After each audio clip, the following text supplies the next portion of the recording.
ओम नमः शिवाय। मित्रों, मैं आचार्य चंद्र प्रकाश अपने इस चैनल में आप सबका स्वागत करता हूं। आज चर्चा का विषय होगा दिव्य दृष्टि। दिव्य दृष्टि क्या है, इसे कैसे जागृत किया जाता है, कितने दिन में जागृत हो जाती है, जागृत होने से पहले क्या क्या होता है, हमें क्या किस किस चीज की अनुभूति होती है जिससे हम जान सकें कि हमारी दिव्य दृष्टि खुलने वाली है।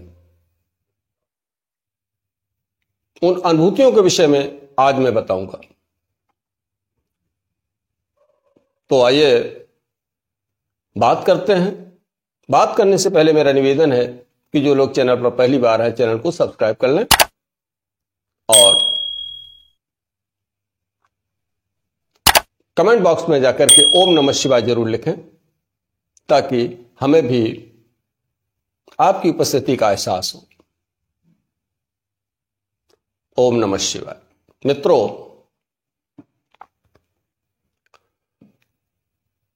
बड़ी चर्चा होती है दिव्य दृष्टि, ये क्या है? दिव्य माने देवताओं जैसी, दैवीय, और दृष्टि मीन्स नजर। देवताओं जैसी नजर यानी कि इसका मतलब यह हुआ कि देवताओं की नजर से कुछ छिपा नहीं होता। तो वो दिव्य दृष्टि हमारे सबके अंदर है। Human body is the temple of living God.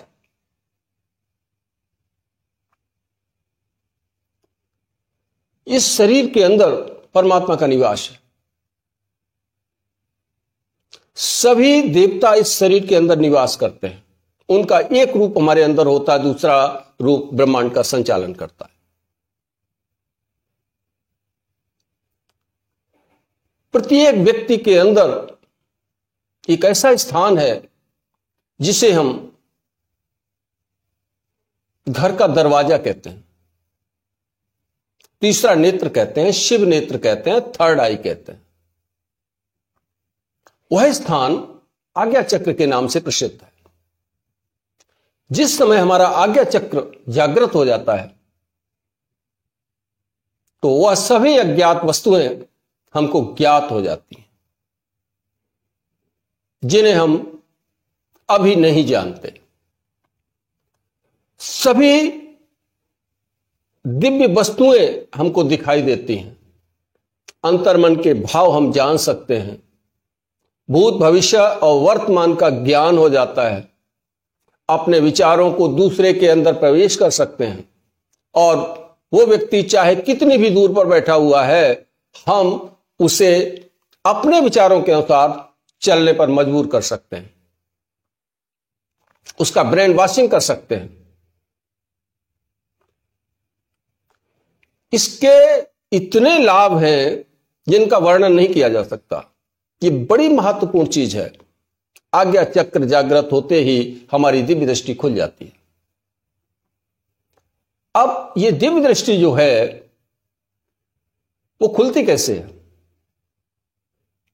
देखिए, एक तो यदि हमारा गुरु समर्थ है तो वो नजर मात्र से, दृष्टि मात्र से हमारे आज्ञा चक्र को खोल देता है, अथवा स्पर्श करके खोल देता है, शक्तिपात के द्वारा खोल देता है। गुरु समर्थ होना चाहिए। गुरु के द्वारा खुलती है। दूसरी, मंत्र के जाप से खुलती है। जब मंत्र का जाप एक ऐसी स्थिति पर पहुंच जाता है, इतनी संख्याओं को पार कर जाता है, हमारा मन एकाग्र हो जाता है, हमारी दृष्टि खुल जाती है। यानी कि हमारा आज्ञा चक्र जाग जाता है। और तीसरा, जो जिन लोगों के ऊपर किसी देवता की कृपा हो जाती है, उनका भी कुछ समय के लिए, जब तक उस देवता की कृपा है,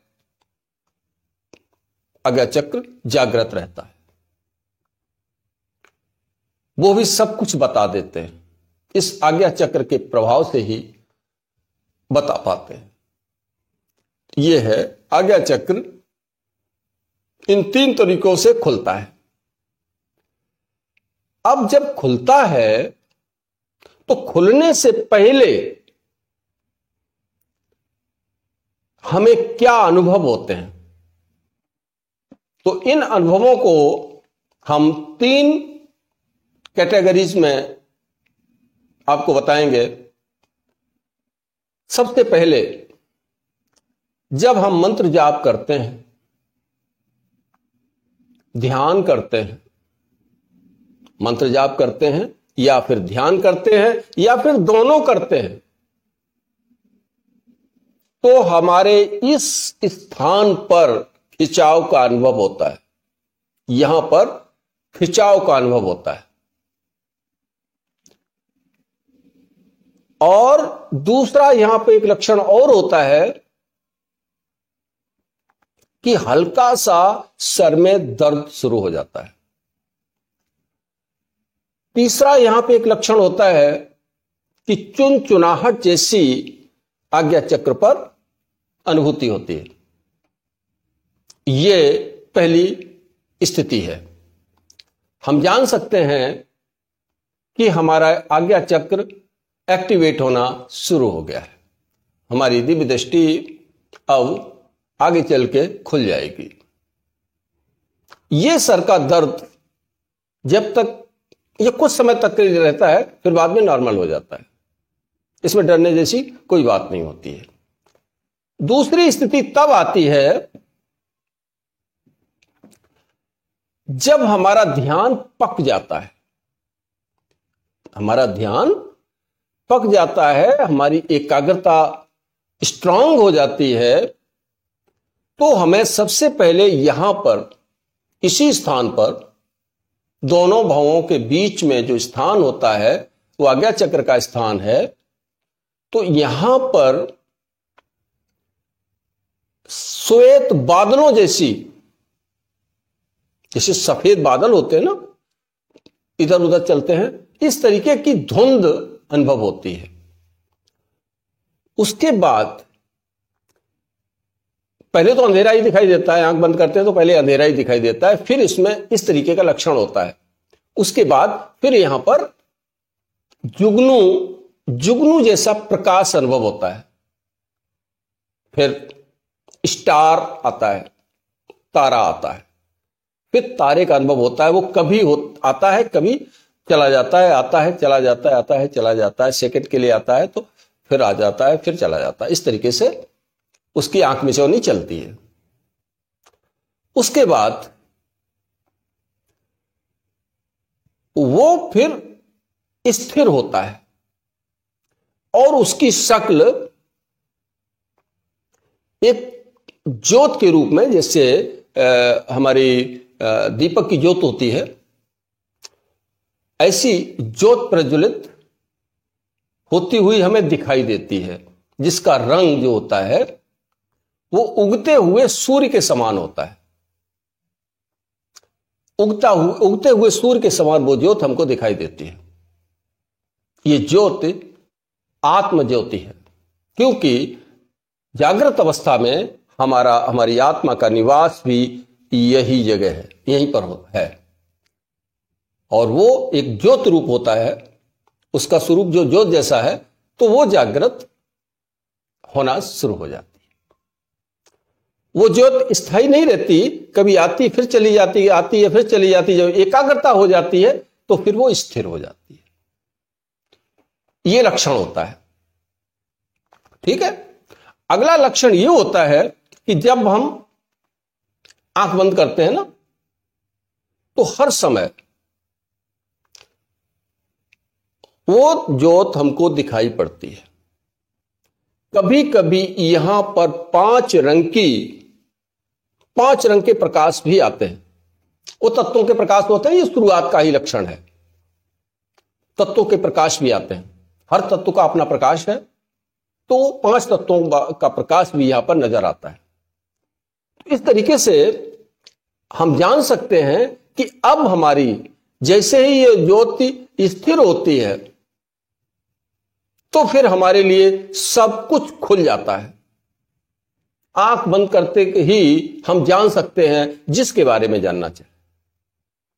सूक्ष्म दृश्य हमको दिखाई देते हैं, दिव्य लोगों का दर्शन होता है, दिव्य दुनिया सुनाई देने लगती हैं, क्योंकि प्रकाश यानी ज्योत के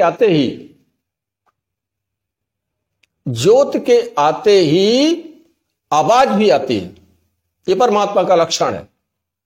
भगवान के 2 स्वरूप हैं, एक ज्योत स्वरूप है, दूसरा प्रकाश स्वरूप है, वो ज्योत स्वरूप है, दूसरा शब्द ब्रह्म के रूप में भी वो ब्रह्म प्रकट होता है। उल्टा कुआ गगन में तिसमें जरे चिराग बिना रोगन बिन बाती 6 ऋतु 12 मास रहत जरते दिन राती निकसे एक आवाज।